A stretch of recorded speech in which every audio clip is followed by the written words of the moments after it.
Alors, on va lire à partir de la page 45. On va prendre Jean 13, 27. Dès que le morceau fut donné, Satan entra dans Judas. Jésus lui dit, ce que tu fais, fais-le promptement. Alors, Satan entra dans Judas. Je vous recommande, dans le mois de février, je vous recommande le livre. Ça va m'aider à aller vite. Je vous recommande le livre, c'est mieux que vous l'ayez vous-même sur vous. Parce qu'il y a les thèmes grecs et il y a les thèmes hébreux dedans. Voilà, je n'ai pas envie d'expliquer ça. Parce que je vais expliquer là, j'ai dit de faire 3 points, 4 points. Donc, je n'ai pas envie de faire un siècle sur le livre là. Donc, je vous recommande d'avoir le livre et ça vous permet vous-même de faire une étude détaillée. C'est très important. Donc, je vais faire fi des thèmes grecs et hébreux. On va aller rapidement au vrai sens. Alors, il s'agit de Judas Iscario. Quand Jésus a trempé le pain, le jour de la Sainte Seine, là, le dernier repas, il a dit que celui qui trempe le pain en même temps que moi, là, celui à qui je donne le morceau de pain, là, c'est lui qui va me trahir. Et on a dit que dès que le morceau a été donné à Judas, Satan est entré en Judas. Hein, voyez-vous? Alors, Satan entra dans Judas. Hein? Entra vient de, voilà, ouais, non, je n'aime pas faire ça, mais je suis obligé. Oh, c'est pas bon. Je suis obligé d'expliquer ce mot en grec. Entra veut dire en grec aïserchomai, hein? C'est-à-dire prendre possession des pensées qui viennent à l'esprit. Ouais, c'est important d'expliquer en grec. Satan entra. Vous allez penser que Satan est rentré directement en lui. Et là, on va vous prêcher, vous dites, ouais, non, les démons familiaux sont rentrés. Les esprits des familles sont rentrés. Voyez-vous? Et ils étaient dans vos parents, et leur attitude à ça qui se passe aussi sont rentrés en vous. Or que, vous voyez, non? Hein? Judas Iscario était avec Jésus, mais comme il n'a pas brisé les liens, il n'a pas traité ses fondements, les alliances, ça l'a rattrapé. Hein? Ça t'a rattrapé dans ton ministère, ça t'a rattrapé dans ton mariage. C'est fini, un message faux est sorti comme ça. Hein? Un message faux vient de naître comme ça, mes amis. Homme de Dieu, amène nos prêches. Mais ben, c'est faux. Alors que si le gars il connaissait le mot grec là, simplement entrer en grec là, on veut dire que Satan est rentré pas dans le corps de quelqu'un, Satan est rentré dans ses pensées. Et c'est comme ça qu'il dévie les hommes de Dieu de l'œuvre de la croix. Il prend simplement l'alibi des finances, il prend, par le gars, problème d'argent. C'est chaud sur lui, finance là, c'est compliqué. Donc Satan rentre dans ses pensées. Et quand Satan rentre dans ses pensées, il prend le contrôle de ses pensées. Les pensées dans lesquelles il rentre là, il va donc, et ses pensées sont sous contrôle. Et donc, ce n'est plus la révélation, ce n'est plus la vérité de ce que Jésus a dit là, qui l'anime. Voyez-vous? Donc, en ce moment-là, il est inspiré par autre source que le Saint-Esprit. Parce que l'Esprit s'exprime dans la vérité de ce que Jésus a fait. Il vous conduira dans toute la vérité. Lorsque le consolateur, l'Esprit de vérité viendra. Voyez-vous? L'Esprit de vérité viendra. Donc, Satan ici, là, c'est dans les pensées de Judas, il est rentré. Il est rentré dans ses pensées. Mais quand il rentre dans les pensées, là, qui rentre? Satan, c'est qui? Le diable, c'est qui? Les démons, c'est qui? C'est le mensonge. Vous avez pour père, vous avez le diable pour père, et votre père est menteur dès le commencement. Donc, le diable est un menteur. Donc, si lui rentre dans les pensées, ce que tu vas prêcher là, ça va être mensonge. Ce que tu penses là, c'est mensonge. Ce que tu crois, c'est mensonge. Mais toi, tu crois que c'est vrai. C'est ça le mensonge. Le mensonge, c'est de se faire passer pour ce qui est vrai. Vous voyez, non? Donc, si vous voyez quelqu'un qui prêche faux, ça veut dire que Satan a pris contrôle de ses pensées. Or, Satan peut prendre contrôle des pensées de quelqu'un sans forcément que la personne soit possédée. Ève, dans le jardin d'Éden, Satan a pris conscience, a pris contrôle de ses pensées, mais Ève n'était pas possédée. Ils sont en train de discuter entre les deux. Dans Luc chapitre 4, lorsque Satan tentait Jésus dans le désert, hein, Satan voulait prendre contrôle des pensées de Jésus. Jésus n'a pas accepté ça. Satan dit, il est écrit. Jésus dit qu'il est écrit. Satan dit, il est écrit. Jésus répond, il est écrit. Il est écrit, ça a été écrit, Jésus n'a qu'à gagner. Jésus est resté ferme dans la conscience de la vérité de qui il était et de la parole de Dieu qu'il est. Voyez-vous? Donc, quand vous ne comprenez pas les textes grecs et vous ne comprenez pas que vous devez tout relier à l'œuvre de la croix, quand Satan prend contrôle d'une pensée, qu'est-ce qu'il cherche à faire? Il cherche à te faire douter de la vérité de ce que Jésus a fait. Il cherche à créer la peur. Il cherche à te couper de la vérité de l'œuvre de la croix. Voilà. Il veut être ta pensée. Il veut être tes sentiments. Il veut être ta conscience. C'est tout. Et il a réussi avec Adam et Ève. Et il a réussi avec Caïn, qui a fini par tuer Abel. Et il a réussi avec les mecs, qui a fini par être le premier polygame.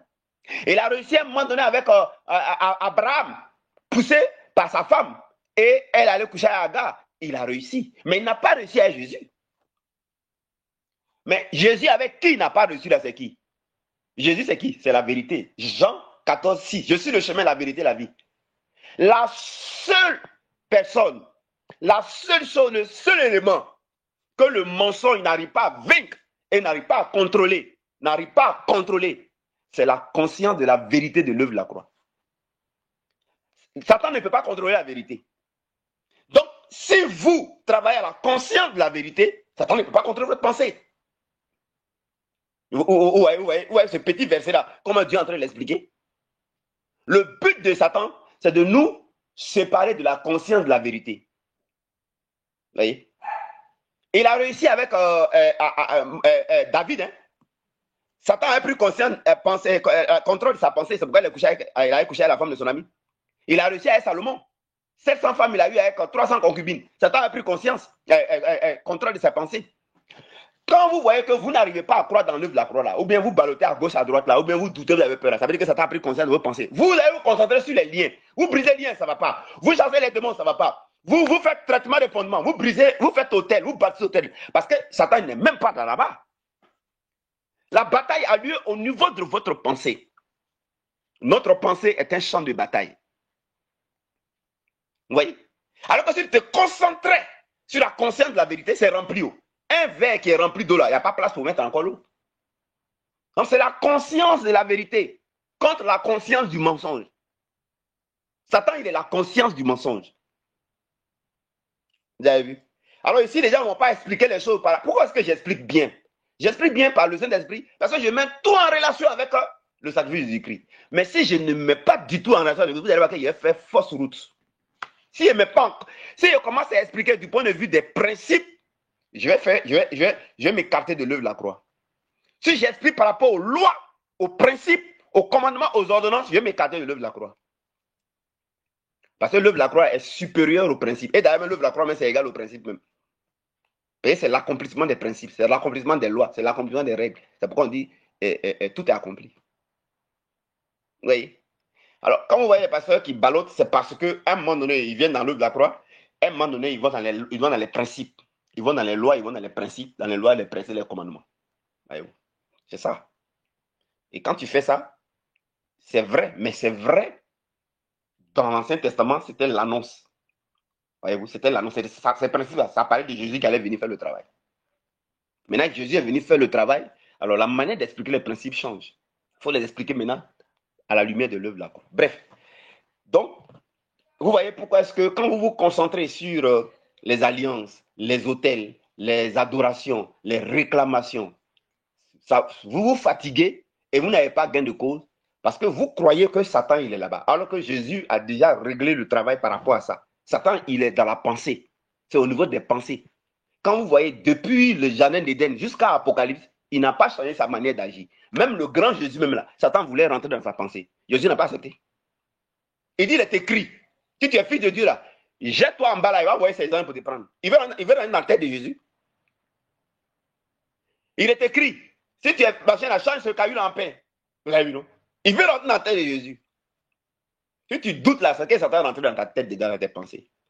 Voilà, tu as peur là, il rentre dans tes pensées. Tu es inquiet, il rentre dans tes pensées. Maintenant, toi, tu vas aller gêner.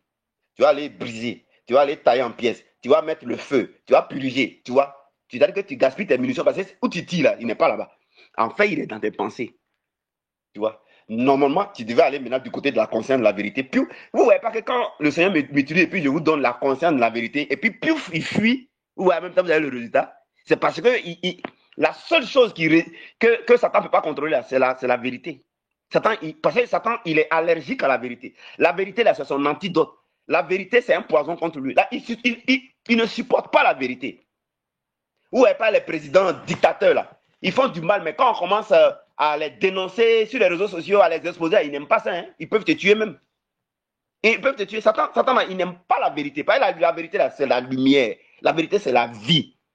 La vérité, la vérité, là, c'est de la lumière. La vérité, c'est de la vie. Ils ne supportent pas ça. Non, vous êtes dans une bataille de vérité contre mensonge. Et vous croyez que vos parents sont possédés, donc l'esprit vous est possédé. Non. Non. Ça va vous poser une question là. Il n'y a pas serpent en brousse. Il n'y a pas python. Il n'y a pas bois, il n'y a pas Nankoda, il n'y a pas lion. Mais vous ne vivez pas, ça vous attaque. Ah, c'est comme ça qu'il faut comprendre. Voilà, donc le vrai sens, c'est que Judas Iscariot, il a cédé aux suggestions, il a cédé aux pensées que le diable a mis en lui. Ce n'était pas à faire des liens, ce n'était pas à faire des réclamations ici. Ce n'est pas que Judas était possédé. Il a cédé aux pensées. On dit Satan entré en Judas. Satan n'est pas entré, boum. Satan est entré par les pensées. Les pensées, il a mis ses pensées à lui, boum. Ses pensées sont entrées, boum. Le mensonge est entré, boum. Et puis Judas a accepté. Alors que Judas pouvait refuser. Judas avait la vérité devant lui qui est Jésus-Christ. Judas il avait le sacrifice de Jésus-Christ qui était là. Il avait l'agneau de Dieu qui ôte le péché. Il était là quand Simon Pierre a dit, Seigneur, à qui irons-nous? Toi, tu as les paroles de la vie. Il était là quand Jésus a dit en Jean 14, si je suis le chemin, je suis la vérité. Il savait bien qu'il est la vérité. Mais écoutez, lui, comme vous savez que Jésus est la vérité, mais on vous dit de dormir à la vérité, parmi vous d'autres refusent là. C'est la même chose que Judas a fait ici. Est-ce que ça veut dire que vous êtes possédé? Est-ce que ça veut dire que c'est les liens de vos familles? Vous avez accepté d'aller dans le sens du mensonge, c'est tout? C'est pas compliqué. En tant d'autres ont accepté, comme les Madame Famini et les autres là, de n'être occupés que rien que par la conscience de la vérité. Ou ça ou rien. C'est pas compliqué. Donc Satan lui va tourner, il va tourner pour laisser, si tu vas avoir un petit espace où il va rentrer à un mensonge. Toi, tu lui dis que niet, tu ne rentres pas ici. Mais quand tu dis à Satan, niet, tu ne rentres pas ici, ça veut dire que je ne vais pas dans les faux messages, je ne vais pas dans les contradictions, je ne vais pas dans... Non. Moi, c'est l'œuvre de la croix ou rien. En ce moment-là, Satan va rôder. Il va rôder. Et ça a devenu le chant. Tu vas rôder, rôder, tu ne me gagneras pas. Tu vas rôder, rôder, tu ne me gagneras pas. Il va rôder, rôder, il ne te gagnera pas. Il va rôder, gagner, il ne te gagnera pas. Allez, allons-y. Donc, Judas Iscariot, qu'est-ce qu'il a fait? Il a cédé aux suggestions de Satan. C'est-à-dire, mes amis, il a utilisé son libre arbitre. Mes amis, il a cédé aux suggestions. Vous savez, on parle de l'œuvre de la croix, mais on a un libre arbitre. Hein? Voilà, on est libre d'aller dans le sens de la conscience de la vérité, comme on est libre de ne pas aller. C'est tout. Ce n'est pas avec des possessions, ce n'est pas avec des liens, ce n'est pas avec d'hôtels, ce n'est pas avec des fondements. Tu es libre d'aller dans le sens. Est-ce que tu es libre d'aller dans le sens de la conscience de la vérité, comme tu es libre de ne pas aller? Tu es libre de dormir avec, comme tu es libre de ne pas dormir avec. C'est vrai, non? Judas, lui, il a refusé. À Ève aussi, elle avait refusé. Voilà, bref. Mes amis. C'est pourquoi la Bible dit dans Éphésiens 4, 27, ne donnez pas accès au diable.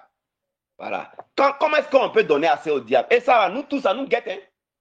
Nous tous, ça nous guette. Maintenant, si tu es parce que tu n'es pas une femme qui est vigilante, mais qui aime l'argent, et que mon mari prêche faux, mais il y a rien qui rentre. Ah, tu es mort, hein? Vous êtes mort fini. Hein? Ah bon? C'est clair. Donc, on ne va pas en donner accès. Ne donnons pas accès aux faux messages. Ne donnons pas accès à ce qui n'est pas la vérité de l'œuvre de la croix. Ne donnons pas accès à ce qui contredit l'œuvre de la croix. Ne donnons pas accès. Alors que même un instant, il ne faut même pas accepter même petit même. Même si le gars a jet privé avec gros ventre. On continue. Voilà. Ensuite, on va progresser. Donc, le vrai sens, c'est quoi?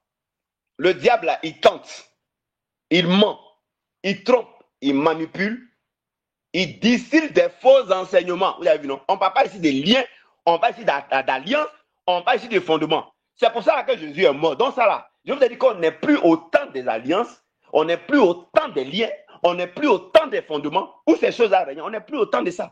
La mort de Jésus-Christ, sa résurrection, inaugure une nouvelle ère. Ça là, c'est fini ça. On est dans un nouveau temps.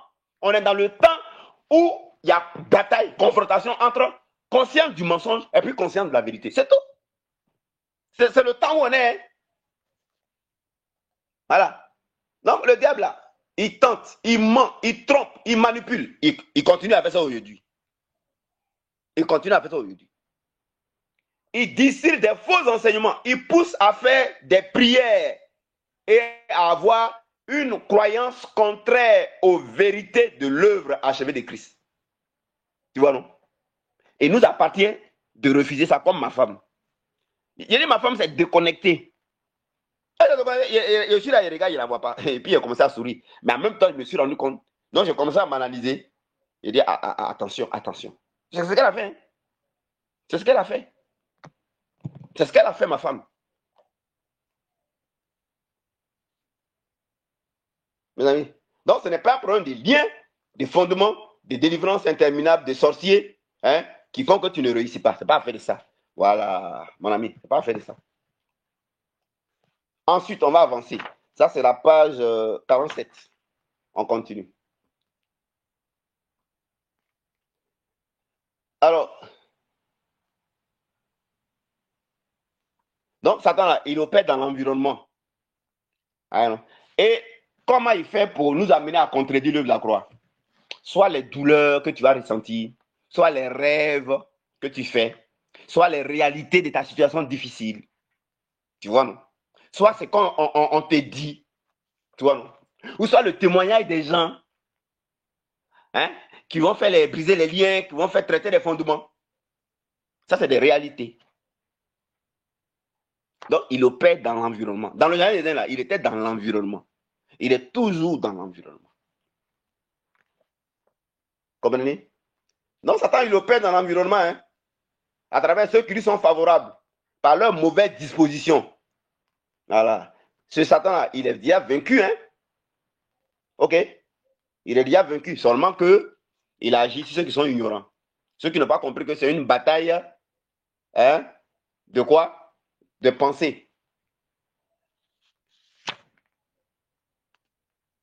Ensuite, on va avancer. On va avancer. On va avancer. Un autre verset. On va avancer rapidement. Je vais... Voilà, ce verset-là aussi, là. Et ça, là, vraiment... On a pris ça pour mentir aux gens. Oh. 2 Corinthiens 10,4. 2 Corinthiens 10,4. Ce verset-là. Je suis à la page 57. 2 Corinthiens 10,4. Allons-y. Je vais lire.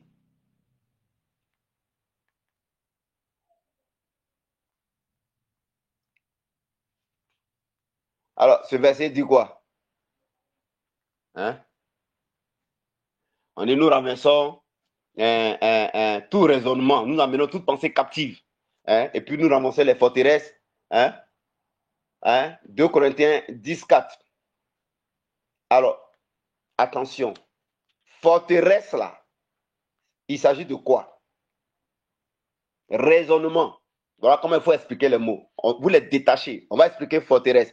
On va expliquer raisonnement. On va expliquer toute pensée captive.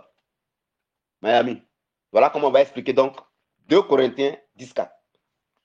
Alors, forteresse.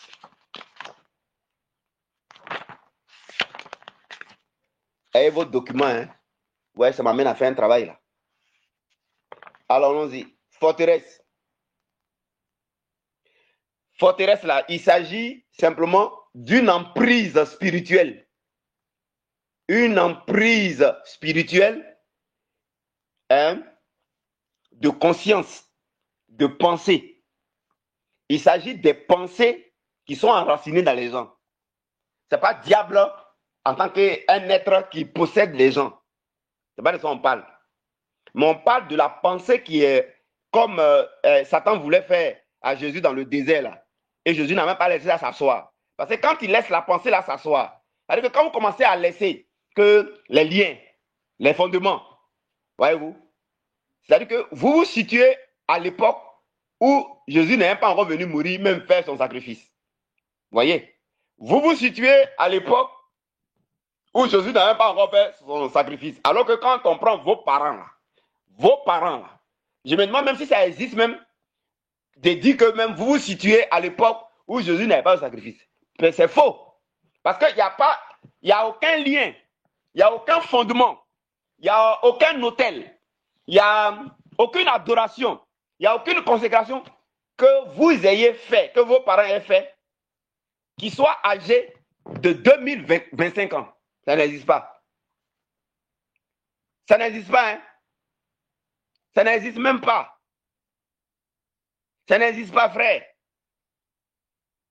Et puis, deuxième chose, quand on veut aller même au début de l'histoire de l'humanité ne remonte pas à la création du ciel et de la terre. La Bible dit que Jésus-Christ, là, il était prédestiné avant la fondation. Avant qu'un être humain même soit créé là. Avant même que les anges soient créés. Mes amis, à moins l'infini, Jésus-Christ était prédestiné à être victime expiatoire. Ouais, non? C'est-à-dire que le Seigneur Jésus-Christ avait déjà pris en compte, éventuellement, s'il devait avoir une chute un jour, éventuellement, s'il devait avoir péché, éventuellement, s'il devait avoir idolâtrie. Quand Dieu allait créer le ciel et la terre, puis il allait avoir chute d'Adam et Ève, il allait avoir idolâtrie de tes propres parents, il allait avoir adoration, il allait avoir autel. Moi, ce que j'aime chez Jésus, c'est-à-dire que Jésus a pris en compte la question du péché avant même que le péché soit commis. La question des liens avant même que les liens ne soient rendus possibles. La question des alliances avant même que les alliances soient rendues possibles, soit existent. Avant que ton grand-père là, nos arrière-grands-pères là, aient commis ces idolâtries, adorations, pour qu'il y ait les liens là, il y ait bâti les hôtels là. Avant ça là, le sacrifice de Jésus-Christ avait déjà été le sacrifice qui a pris en compte, qui a déjà géré ça. Oh, mes gars. Est-ce que vous voyez? Tu vois? Non, toi, tu nais il y a 50 ans, tu nais il y a 80 ans, tu nais il y a 100 ans ou tu nais il y a 10 ans, 15 ans. Tu dis non, c'est passé, mes parents ont fait ça, quoi, ma vie ne marche pas. Mais c'est faux, tu mens. Tu mens. Vous pensez que Dieu, il est bête? Vous pensez que quand Jésus vient dire tout a compris, là, vous pensez qu'il n'a pas réfléchi subitement? Hein? Regardez, même vous qui êtes là, qui m'écoutez là, qui n'avez pas encore marié là, qui n'êtes pas encore marié là, qui n'avez pas encore fait un enfant. Et vous savez que vos enfants qui ne sont pas encore nés là, l'œuvre de la croix les a déjà pris en compte. C'est comme ça que vous n'étiez pas encore nés, l'œuvre de la croix les a déjà pris en compte. C'est comme ça que vos parents, premiers parents, même Adam et Ève n'étaient pas encore nés quand l'œuvre de la croix les a pris en compte. C'est pourquoi quand ils pêchent dans les airs, Dieu lui tue un animal qui est une ombre de l'œuvre de la croix, et puis on vient, on couvre leur nudité. Nudité là, c'est quoi? Qui rend nu un homme que le péché? Qui expose plus que le péché? Nudité, ce n'est pas une nudité physique, hein? C'est le péché qui rend nu. Regardez les gens qui pêchent là. Vous voyez pas que leur vie est nue, nue de gloire. Il n'y a pas de gloire là-bas. Nu de protection. Ils n'ont pas de protection. Nu en termes de vulnérabilité, mes amis. Nu en termes d'opposition. Nu en termes de rieneux. Nu. Ils n'ont pas de vie comblée. Nu, même s'ils sont milliardaires, ils sont milliardaires. Ils sont nus. Qu'est-ce qu'on a pris pour couvrir la nudité? C'est l'œuvre de la croix. C'est le sacrifice de Jésus-Christ. Quand Dieu a détruit le monde, Dieu même est bon, hein. Avant de détruire le monde, Dieu, il ne change pas, hein, sa même méthode. Hein. C'est-à-dire que Dieu sauve l'humanité avant que le péché même n'arrive. Vous avez vu, c'est ça l'œuvre de la croix. Dieu sauve l'humanité de Noé avant même que le déluge ne vienne. L'âge de Noé, là, c'est l'œuvre de la croix. C'est l'œuvre de la croix. C'est l'œuvre de la croix. Quiconque croit dans cette œuvre-là, mes amis, son salut est manifeste. Comme Noé et sa famille ont cru, sont 8, leur salut a été manifeste. C'est la même chose, ça n'a pas changé. Donc Dieu dit, je les sauve avant que le péché là même ne vienne là, je les sauve déjà. Maintenant, celui qui va croire là, celui qui va accepter, celui qui va utiliser sa conscience et qui va exercer la conscience de la vérité, son salut va se manifester. Les autres que vous voyez, ils souffrent là. C'est pas parce que le salut n'est pas actif pour eux. Hein.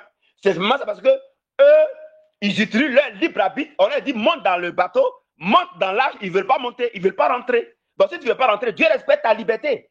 C'est-à-dire que Dieu respecte ta liberté, que tu n'exerces pas ta conscience au niveau de la vérité de ce que Jésus a fait.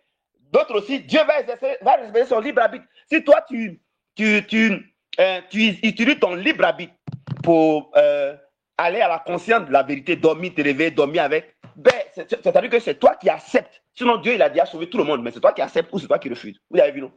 Maintenant, dis-moi, toi, avant même qu'on était né, ton grand-père, même avant Adam et Ève, même, est-ce que toi, ton arrière-grand-père, il existait avant Adam et Ève? Je crois que le commencement des hommes, là, ça a commencé avant Adam et Ève. Alors, c'est quelle histoire de dire que les liens et les fondements, c'est ça qui fait que tu es bloqué? Aucun lien, aucun fondement, aucune adoration ne bloque ta vie. Puisque même avant que les liens et les fondements n'aient lieu là, Dieu avait déjà réglé la question. Ou bien tu ne comprends pas français quand on dit que être prédestiné à être victime expiatoire. Là. Tu n'as pas compris ce sens-là. Tu vois, non? Tu vois? Donc, quand on parle de forteresse, on n'a même pas parlé des liens de fondement ici. Tu vois? On parle des liens de fondement. Hein? On parle des liens de fondement. C'est pourquoi aujourd'hui, les gens ont des problèmes par ignorance, c'est tout. L'ignorance, c'est ça qui fait périr. Alors, les forteresses, c'est quoi? C'est une pensée mensongère, contradictoire de l'œuvre achevée de Christ, qu'une personne accepte et qu'elle laisse s'asseoir dans ses pensées depuis son arrière-grand-père. Et donc, ce grand-père refuse l'œuvre achevée de Christ. Ok. Toi, tu viens, tu as l'âge de raison. Tu refuses aussi d'aller dans ce sens. Est-ce qu'il n'y a pas beaucoup de personnes à l'église qui vont à l'église, mais qui prêchent faux ou bien qui vont dans le sens de ce qui est faux? C'est eux qui refusent. Mais pourtant, l'œuvre achevée de Christ, là, ça est déjà là pour eux, mais ils refusent. C'est comme lâche là, mais ils ne veulent pas rentrer dedans. On dit lâche là, si tu rentres dedans, tu es à l'abri. Ou bien quand moi, je dois la vérité de ce que je fait, je suis à l'abri. Mais il y en a, ils ne veulent pas dormir dedans. Ils disent, ils vont briser les liens la nuit. Ils disent, ils vont tailler en pièces. Ils disent, ils vont veiller. Ils vont briser. Fais. Et ils refusent. Vous comprenez un peu ce petit verset forteresse là où ça nous amène ce soir? Tu vois? Donc, c'est. Alors, quand la pensée là, Satan voulait que ça descende dans la pensée de Jésus, Jésus accepte, et puis ça s'asseye en lui. Quand ça s'assoit en toi là, on appelle ça forteresse. Donc, une forteresse, c'est quoi? C'est pas le diable qui vient, qui te possède, qui te contrôle. L'homme est malin, quoi. Il aime accuser. Il dit, toujours, il n'est jamais responsable. Qui a dit ça? Qui a dit? Donc, la forteresse, c'est pourquoi vous et moi, on n'a qu'à faire attention. On n'a qu'à faire attention pour ne même pas laisser une petite parcelle de faux messages, de fausses compréhensions, ou de ce qui contredit l'œuvre de la croix. Il ne faut même pas, si c'est même que ce soit raison d'argent ou ce soit raison de quoi, il ne faut jamais accepter ça. Si tu as laissé là, la pensée là, quand ça va s'installer là, au départ, ça rentre. Donc maintenant, tu vas aller dans la pratique de ça. Quand tu vas maintenant, c'est ça que tu as pratiqué comme dans vos églises là, ça vous faites maintenant, vous faites ça maintenant, vous fatiguez la femme des gens là. Ça s'assoit. Quand ça s'est assis, ça devient une forteresse. Ça devient une forteresse. Donc la forteresse là en toi, pensée, toi tu as brisé le lien. La forteresse, la pensée là en toi, c'est-à-dire qu'on parle ici de ta croyance. Toi, tu t'en fait jeune. La forteresse, la croyance là en toi, tu t'en vas taillé en pièces. La forteresse en toi, tu t'en fait offrande sacrificielle. Mais tu vois, c'est pourquoi ça ne marche pas. Tu vois?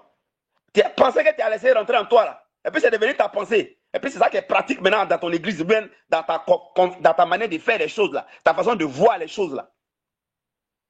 C'est-à-dire que toi, si tu n'as pas fait traverser, ton année ne va pas réussir. Si toi, tu n'as pas pris le pot de janvier, tu vois, non, c'est ça l'appel. C'est ça qui devient. Comme tu as une peau dure, et puis c'est ça qui fait tout le temps. Quand tu veux laisser ça net, ça te rattrape. C'est comme si tu ne fais plus rien.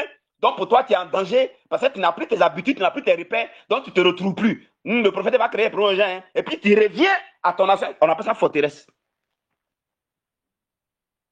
C'est la forteresse. Écoutez, jeune prière, combat ne brise aucune forteresse. Les forteresses, c'est la vérité de l'œuvre de la croix qui renverse les forteresses. Pourquoi? Parce que la forteresse s'accompagne de raisonnement. Donc, c'est une pensée qui contredit l'œuvre de la croix comme pratique religieuse, comme croyance. Et lorsque ça s'établit dans le temps, on appelle ça une forteresse. Et elle est soutenue par des raisonnements. Tu vois, non? Il y a ce que tu te dis.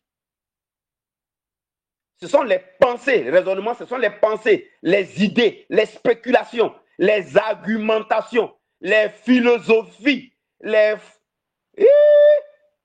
Donc, les raisonnements viennent protéger les forteresses. Les raisonnements, là, c'est les gardiens des forteresses. Ah, dans nos familles, là, c'est comme ça, là-bas, on ne se marie pas. Ah, quand maladie avait commencé, là, c'est comment ça avait fait, puis ça avait fait ça. Ah, chez nous, là, c'est comme ça. Ah, ça, c'est les raisonnements. Ça, c'est les raisonnements. Les déductions, les raisonnements. Les raisonnements. Les raisonnements. Ah, il faut qu'on fasse cul d'âme. Ça, c'est les raisonnements. Tu dois faire hôtel. Pourquoi? La raison que tu vas donner pour dire qu'il y a encore faire hôtel, là, on appelle ça des raisonnements. C'est ça. Ah, nous, c'est comme ça, on a fait, tu fais traverser. Hein. C'est des raisonnements. L'habitude que tu as là, c'est soutenu par une pensée. C'est soutenu par un argumentaire. C'est ça qu'on appelle les raisonnements. Comment c'est que tu fais dans ton église, c'est que tu fais là, c'est que vous faites tout le temps, là. Ce qui soutient ça, là, on appelle des raisonnements. Tu vois, non? C'est ce qu'on appelle raisonnement. Or, pour être libéré de ça, il faut penser contre penser. Raisonnement contre raisonnement. C'est pourquoi moi, j'ai un raisonnement logique qui vient d'une intelligence renouvelée. Moi aussi, j'utilise le raisonnement, mais les raisonnements de la vérité. Je dis, mais si Jésus a tout accompli, regarde mon raisonnement, pour abattre les forteresses. Si Jésus a tout accompli, ça veut dire qu'il est un sacrifice d'accomplissement. Tout accompli signifie il n'y a plus de preuve à charge. Il a pris ma condamnation à ma place. Il est mort en tant que mon substitut. Ok. Alors, condamnation en haut. Je crois que c'était à cause des hôtels là que Jésus a. C'est hôtel là. C'est ça qui a été condamné sur Jésus. C'est pas à cause de condamnation hôtel là que Jésus a été condamné à ma place. Donc c'est à cause de hôtel que nous avons fait dans nos familles que Jésus a été condamné. Où est mes raisonnements? Mais c'est à cause de alliance que Jésus a été condamné. Et puis il a été substitut. Et puis il est mort à ma place. Bon alors, j'ai dit, s'il a pris ma condamnation pour hôtel, comment hôtel va être à la base de mon problème? Regardez mon raisonnement. Ça vient de, c'est comme ça que les forteresses se sont écroulées. Toi, on le fait comme ça, tu t'as traité les fondements, tu t'as brisé les alliances, tu t'as renversé, tu t'as tissé alliance encore, tu t'as bâti hôtel. Toi, tu renforces les raisonnements et tu renforces les forteresses. C'est pourquoi tu es dans les délivrances interminables. Et tu ne goûtes pas la liberté glorieuse. Premier indice, tu es pauvre. Ben, un homme qui a peur peut être riche. Ça, c'est clair. Et toutes les activités que tu as fait là, c'est déjà pénétré par esprit, raisonnement, forteresse de peur. Comment tu veux que ça ne va pas aller loin? Ça ne va même pas aller loin. Oh, ça ne va pas aller loin. Pour réussir dans une activité, il faut être libre. Pour réussir dans ce que tu fais là, il faut être libre, carrément. Il faut être libre. Hein? Si tu n'es pas libre totalement, tu ne peux pas réussir dans ce que tu fais. Je te dis en même temps. Ouais, non? Donc, ensuite, on dit, après raisonnement, pensée captive. Pensée captive. Donc, pensée que tu as laissé rentrer, et puis ça a duré, qui contribue l'œuvre de la croix, et c'est devenu forteresse, soutenu par des raisonnements qui maintiennent ça là. C'est ça qui te rend captif. Qui t'a dit que c'est ce que les parents ont fait là qui te rend captif? Qui t'a dit que c'est l'adoration là qui te rend captif? Non, c'est les pensées que tu as là, les raisonnements qui soutiennent ça là, et qui sont solidifiés comme forteresse là. C'est ça qui rend captif. Alors vous voyez, simplement l'explication des notions en grec ou en hébreu sont un exercice éclairé par le Saint-Esprit, et puis alors on a compris. Et c'est là qu'on attrape le diable.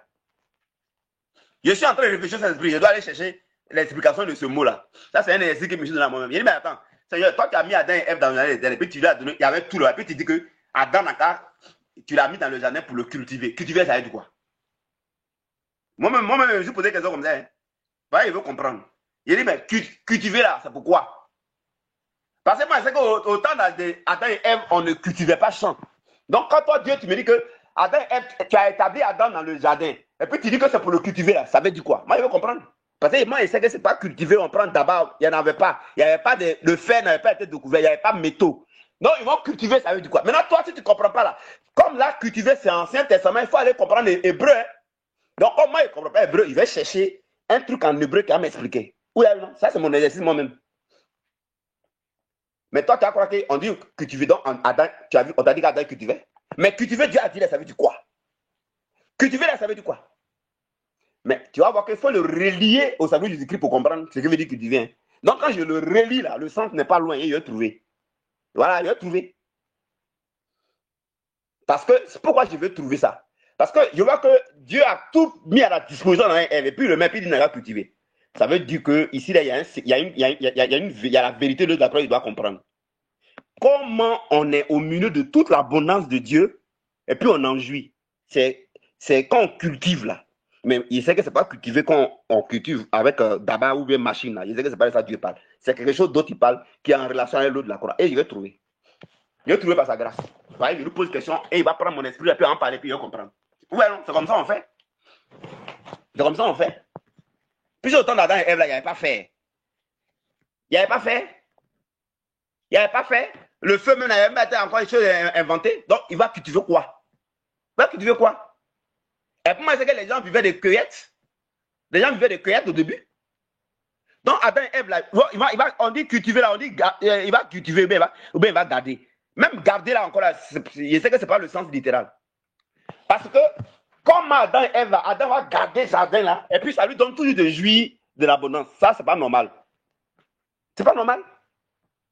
Parce que garder quelque chose ne peut pas te jouir. Ou bien cultiver, il n'y a pas de matériel pour cultiver. Donc, c'est que ça a un autre sens. Voyez, non? C'est comme ça, mes amis. Donc, pensée captive. Captivité, ici, on parle de servitude. Ce que vous appelez blocage, ce qu'on appelle servitude, ce qu'on appelle esclavage. Mais, ouais, non, on dit pensée. La captivité, elle doit être vue par rapport à la pensée.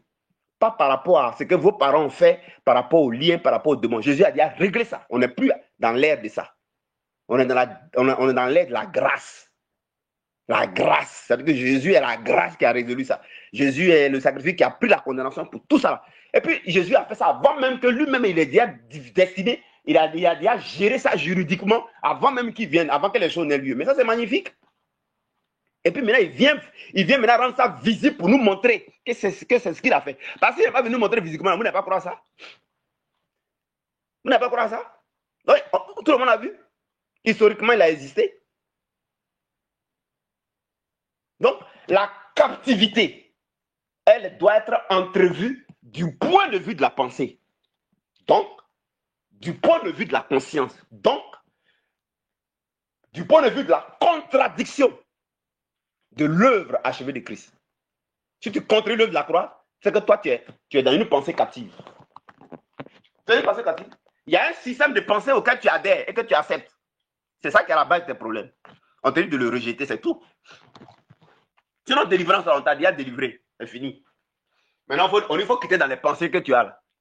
Il faut travailler la conscience de la vérité. C'est tout, hein. Sinon, tu n'as aucune délivrance. Il n'y a plus de délivrance à faire pour toi. On t'a déjà délivré avant que tu viennes être créé ici. Tu viennes sur la terre, on t'a déjà délivré. Maintenant, toi, là, tu as grandi un système de pensée. On dit, il faut quitter dedans. Il faut quitter dedans, c'est tout. Dors dans la pensée, la conscience de la vérité, c'est ce que Jésus a fait. Réveille-toi, vis avec. Augmente la conscience. C'est ce qu'on te demande, hein. Et puis, tu vas voir que la liberté, il y a longtemps, on t'a déjà donné ça. Ouais, non, il n'y a fait que 2 versets. Il n'est même pas. Les gars, procurez-vous le livre. Parce que je ne vais pas durer sur ce document-là. Hein. Voyez-vous? Donc, je n'ai fait que 2 tests. 2 tests, mes amis. Parce que c'est pas moi qui vous parle, c'est le Saint-Esprit qui vous parle. Donc, il va en profondeur, il développe. Il va en profondeur. Voyez, non? Mes amis. Donc, vous voyez, quand souvent dans nos églises, on dit j'abats les forteresses, je détruis les raisonnements. Ça ne veut rien dire, parce que c'est faux. Tu n'abats rien. On dit qu'il faut quitter dans la pensée, là, tu dis qu'il y a bas. Tu n'as rien à abattre. Il faut quitter. Tu vois, non? Il faut faire cul d'âme. Il faut faire cul d'âme à la personne. Fais cul d'âme jusqu'à. Mon ami, si tu fais cul d'âme là, tu vas terminer par sortir des pensées là. Sinon, tu n'as rien fait. Tu vois, non? Tu vas briser les liens. Tu sais ce qu'il y a des liens que tu dois briser. C'est la conscience dans laquelle tu es là. Ça qui est le lien que tu dois briser. Comme on brise, on quitte dedans. On quitte dedans. Le mensonge, il est en toi sous forme de pensée, sous forme de conscience. Tu contredis ce que Jésus a fait. Ça ne peut pas marcher. Voilà ce qu'on est en train de te dire. Et c'est ça que les gens disent ça, c'est ça qui te vole la paix. Ça te vole le repos. Hein, tu vois que c'est un diable qui vient et te vole. Tu as menti. Hein. C'est ce dont tu es devenu conscient. Là. Ce qui est pensée captive, là. Raisonnement, là. C'est ça qui te vole. Vous n'avez pas vu qu'avant que vous ne compreniez l'œuvre de la croix ici, là, le repos était volé. Votre liberté était volée. Votre paix était volée. Votre joie était volée. Votre argent même était volé. Dieu merci. Hein. Dites merci aux esprits. Hein. Au moins, en janvier, là, vous allez faire économie. Au moins. Sinon, vous allez faire des dépenses à la folie. C'est pas ça? Les enveloppes étaient bien préparées. Hein? Hein? Ça vous attendait à traverser pour prendre votre argent. Dites merci à Dieu. Hein? Mes amis. Donc, délivrance là. Si tu veux, toi, tu cherches délivrance, mon ami. Tu n'auras aucune. La délivrance, c'est Jésus-Christ. Il a fini ça. Voilà. On dit pensée captive. C'est pourquoi la Bible dit, je termine. Les armes avec lesquelles nous combattons ne sont pas charnelles. Elles sont puissantes par la vertu de Dieu pour renverser toute forteresse. Vous voyez, sinon, on dit les armes. On n'a jamais dit qu'il faut briser les liens, il faut briser les alliances, il faut détruire les promesses des ténèbres, les engagements. C'est pas ça. On dit les armes. Quelles sont les armes avec lesquelles nous on combat? Les armes, c'est quoi? C'est les armes de la vérité de ce que Jésus a fait. C'est ça qui vient abattre les forteresses de mensonges. Un exemple biblique, un exemple pratique, et je m'arrête là. À l'époque, je vais dormir. J'allais, heureusement, sans le Jésus-Christ finit pas, hein? Sinon, si ça finissait, on était foutu. Hein? J'allais invoquer sans le Jésus-Christ sur moi. Quand il y avait une invoquer sur moi, tu invoques sur ta femme. Quand tu as une invoquer sur ta femme, tu invoques sur tes enfants. Si tu as 4 enfants, tu as invoqué sur 4 enfants. Si sans la finissait, ça allait finir. Hein? Après ça, maintenant, tu as invoqué sur la maison. Tellement tu as peur là. Quand tu as mis sur la maison, là, tu as mis sur la fenêtre. Tu mets sur la porte de la douche, porte de WC, porte de cuisine, arrière-cour, grenier. Après ça, tu amènes dans le placard, plafond. Tout ça, c'est peur. Hein? Après, tu amènes sur ton lit le drap partout. Maintenant, si tu as voiture, tu amènes sur une première voiture, deuxième voiture, tu amènes partout. Tu amènes sur la journée qui vient. C'est pas comment tu fais. Mais qu'est-ce qui soutenait cette façon de faire là? C'est une pensée qu'on a acceptée. Qu'est-ce qui soutenait cette façon de faire là? C'est un raisonnement qui fait que penser là quitte pas. Qu'est-ce qui soutenait ça? C'est une forteresse. C'est fini? Ça veut dire quoi? Ça veut dire qu'on était captif de cette pensée. Ayez pitié des gens qui continuent et puis ils ne veulent pas sortir dedans. Ils sont captifs de la pensée. Maintenant, on nous demande d'aller chasser celui qui n'est même pas, c'est pas lui. Lui, il est venu seulement de loin. Le diable, il est loin, puis il envoie penser de loin. Il envoie penser. Est-ce que tu ne vois pas que tu causes avec quelqu'un et puis il te ment au sujet d'un ami, dit telle personne a dit telle chose sur toi. Hein? Et puis tu vas là, puis tu réfléchis à ça tout le temps. Puis tu crois que le gars là, vraiment, on dit, il a dit ça de toi, il t'a critiqué, il a parlé de toi devant le directeur. Bon, est-ce que ton ami qui t'a menti au sujet de ton ami là, qui a dit ça là, est-ce qu'il est dans ta tête? Il t'a possédé? Est-ce qu'il t'a possédé? Ton ami, il est chez lui à la maison, mais il t'a déjà menti. Quand vous avez vu là, il a parlé. C'est ces pensées-là, ces voix-là, sa voix-là que tu as acceptée. C'est ça qui maintenant travaille dans ta tête. C'est comme ça que le diable fait. Vous partez chercher les démons et les diables de vos villages. Alors que c'est leur pensée, leur voix-là, qu'ils ont établi en système, de siècle en siècle, d'église en église, de religion en religion, de communauté en communauté, là, de réalité en réalité, de rêve en rêve. Là. C'est ça qui se promène dans vos têtes. Ça se promène dans vos têtes. Maintenant, on dit, regardez. Et puis maintenant, moi, je fais quoi? Il dit, le Seigneur Jésus-Christ dresse une table en face des adversaires. Ok. Maintenant, je vais prendre pensée et raisonnement. Si ça dresse une table, ça veut dire quoi? Ça veut dire que ça fait un barrage. Ça fait une opposition. Ça, c'est pensée. Hein? Donc, ça veut dire que celui qui a fait un barrage, fait une opposition. Hein? Ça veut dire qu'on ne peut pas m'atteindre. D'accord. On ne peut pas m'atteindre. Maintenant, raisonnement aussi va agir. Donc, si ça ne peut pas m'atteindre, ça ne peut pas m'atteindre, ça veut dire que quoi? Ça veut dire que je n'ai pas besoin de prendre le sang du groupe, mais sur moi. Donc, ça veut dire quoi? Je peux me coucher, dormir dans cette pensée-là. Il y a le mot. Je peux dormir dans cette pensée-là. Je peux dormir dans cette conscience-là. Je peux dormir dans cette vérité-là. Et puis il m'a fait. Qu'est-ce qu'il a fait là? J'ai appliqué 1 Corinthiens 10,4 là. J'ai renversé les forteresses. J'ai renversé les raisonnements. J'ai détruit la pensée captive. Je me suis attaqué à une pensée en moi. Que le diable a envoyé, mais lui n'est plus là, il est loin. Que les démons ont envoyé, mais ils ne sont plus là. Que plutôt les raisonnements entretiennent. Tu as un problème depuis, tu n'arrives pas à le vaincre. Tu sais pourquoi? Tu as affaire à 3 choses. Forteresse, entretenue par raisonnement, qui ont créé pensée captive. C'est tout, hein? C'est tout, hein? Le jour que tu vas utiliser le raisonnement à partir de la vérité de ce que Jésus a fait,